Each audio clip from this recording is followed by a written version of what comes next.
శ్రీ ఐఎన్ dental hospital Nizamabad కంటిలో నల్లగుడ్డకి వచ్చే ప్రతి సమస్యకు చికిత్సను అందించే జిల్లాలోని ఏకైక హాస్పిటల్.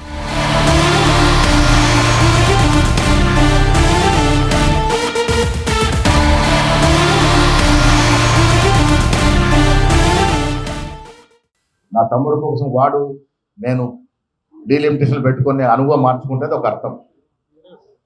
ఈసారి డీలిమిటేషన్ కాలేదు, పోయినసారి అయినా డీలిమిటేషన్ ఎప్పుడు అది బీఆర్ఎస్ హయాంలో అయింది. మేము దాని జోలికే పోవట్లేదు.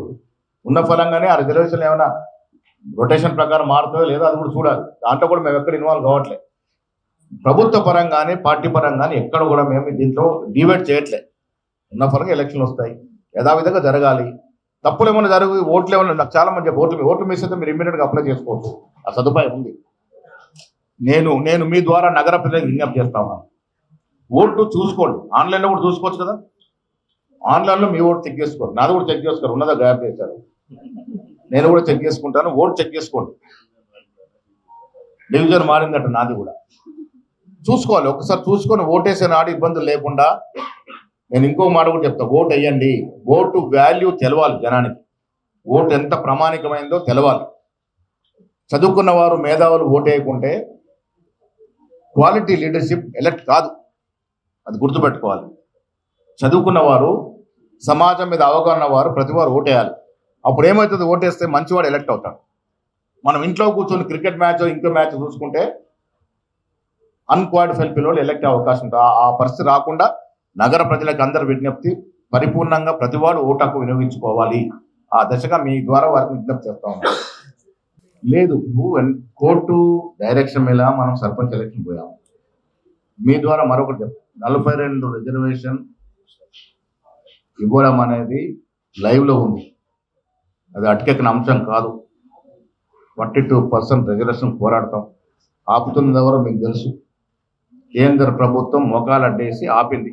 3 బిల్లు ఇచ్చాం, 2 చట్టాలు చేసాం, ఒక ఆర్డినెన్స్ చేసాం. 40% ఆగింది ఎక్కడ? గవర్నర్ దగ్గర పెండింగ్ ఉంది. గవర్నర్ వ్యవస్థ ఎవరి చేతుల్లో ఉంది? కేంద్ర ప్రభుత్వ చేతుల్లో. అంటే బీజేపీ పార్టీ రిజర్వేషన్ ఆపుతా ఉంది. ప్రజలు తెలుసుకోవాలి. మా చిత్తశుద్ధి, ముఖ్యమంత్రి గారి చిత్తశుద్ధి ఉంది కాబట్టే 2 చట్టాలు చేసాం, ఒక ఆర్డినెన్స్ తెచ్చాం. ఎన్నికలకు పోదామంటే కోర్టు అడ్డొచ్చింది. ఆపుతుంది ఎవరు? కేంద్ర ప్రభుత్వం ఆపుతా ఉంది. అది అర్థం చేసుకోవాలి. మున్సిపల్లో కొంత రిజర్వేషన్ కలిసి వస్తుంది. ట్రైబ్స్ అక్కడి నుంచి వచ్చి మున్సిపల్లో మనకు దాదాపుగా 30% బీసీలకు రిజర్వేషన్ అవకాశం ఉంటుంది. అందుకే మేము ఎంపీటీ జెడ్పీటీసీ ఇప్పుడు పోవట్లేదు, తొందరపడట్లే. రిజర్వేషన్ అంశం తేలేక చేద్దామనే మాట ఆలోచన ముఖ్యమంత్రి గారు చేస్తా ఉన్నారు. 42% బీసీలకు రిజర్వేషన్ అనేది కాంగ్రెస్ పేటెంట్ రైట్. ఇవాళ కాకుండా రేపైనా తెచ్చుకొని తీరుతాం. ఎవరు చెప్తారమ్మా? ఇప్పుడు ముస్లింలు ఈ దేశంలో భాగమా కాదా? స్వాతంత్ర పునాదుల్లో మనం పొందుపరుచుకున్న అంశం ఏంటి? లౌకికవాదం, secularism. India is a secular state. అన్ని వర్గాల వారికి అవకాశాలు ఉంటాయి. రాజకీయాల అవకాశాల కోసం మనము కులాల్ని, మతాల్ని పేరు తెచ్చుకు ఎక్కడ ముఖ్యమంత్రి గారు ముస్లింలు కాంగ్రెస్ ముస్లిం అనలే. నేనున్నా నా సభలో. వారు ఏం చెప్పారు? వారు ఏం చెప్పారు? ముస్లింలకు ఎంత హిందువులకు అండగా ఉంటుందో అంతే మీకు కూడా అండగా ఉంటుందో మాట చెప్పారు. అంతే అండగా క్రిస్టియన్లతో కూడా ఉంటాం, అంతే అండగా సిక్కులతో కూడా ఉంటాం. ఈ దేశంలో అందరూ సమభాగాలే కదా. దాన్ని వేరే కోణాల నుంచి అన్న కూడా లబ్ధి పొందే ప్రయత్నం చేసిన కొందరు, అది తప్పు. కాంగ్రెస్ పార్టీ అందరినీ సమానంగా చూసే పార్టీ. మాకు సెక్యులర్ పార్టీ, అందరినీ సమానంగా చూసుకుంటాం. ఒక క్లారిటీ మీ ద్వారా, నేను మొన్న కూడా హైదరాబాద్ చెప్పాను, 10 ఏళ్ళు బీఆర్ఎస్ ప్రభుత్వం అధికారంలో ఉంది. ఒక శ్వేతపత్రం విడుదల చేయాలి. వాళ్ళు 10 ఏళ్ళు ఎన్ని వేల ఉద్యోగాలు ఇచ్చారు వారు. ప్రభుత్వ పరంగా బీఆర్ఎస్ పార్టీ 10 ఏళ్లలో 10 సంవత్సరాలు ఇచ్చినటువంటి ఉద్యోగాలు 50,000 దాటలే. కాంగ్రెస్ పార్టీ 12 మాసాల్లో ఇచ్చిన ఉద్యోగాలు 60,000. ఇప్పటి వరకు ఇచ్చిన ఉద్యోగాలు 80,000. 2 లక్షల ఉద్యోగాలు ఇస్తామన్న మాట కట్టుబడి ఉన్నాం. ఇంకా 3 ఏళ్ళు మేము మొదటిసారి ఎలక్టే టైం ఉంది. మళ్ళీ ఒక టర్మ్ ఎలక్ట్ అవుతాం.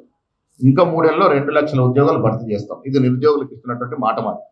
ఈ మాట మీద కమిట్మెంట్తో ఉన్నాం. మేము ఎలక్షన్ ముందు చెప్పాము 2 లక్షల ఉద్యోగాలు ఇస్తామని.